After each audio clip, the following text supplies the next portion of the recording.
Welcome to our channel. Today we how to authenticate with Robinhood Crypto features, quick tutorial step by step clearly. To begin, open the Robinhood app on your device. If you don't have the app yet, download it from your device's app store. Once the app is open, log into your account using your credentials. If you don't have an account, follow the prompts to create one. Navigate to the home screen where you can see your portfolio.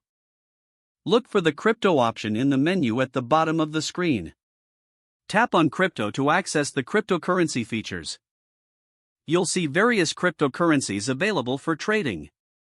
To trade or invest in crypto, ensure your identity is verified.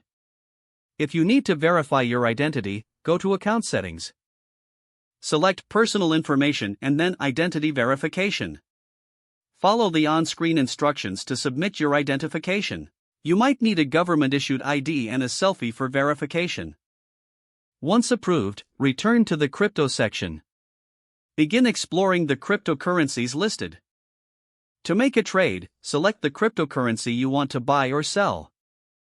Tap on Buy or Sell based on your intent. Enter the amount you wish to purchase or sell. Review the details of your transaction carefully. Confirm your transaction to finalize the trade. Make sure to monitor your portfolio regularly. Keep an eye on market trends to make informed decisions. Enjoy exploring and trading with Robinhood's crypto features.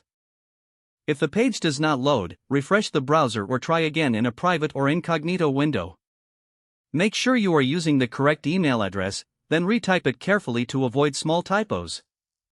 If your password is not accepted, use the reset option and create a new strong password you can remember. Check your spam folder for verification or security emails, then complete any requested confirmation steps. Enable two-factor authentication if available to improve account security and reduce unauthorized access risk.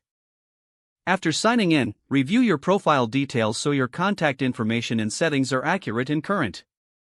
Don't forget to like this video and subscribe to our channel for more step-by-step tech guides.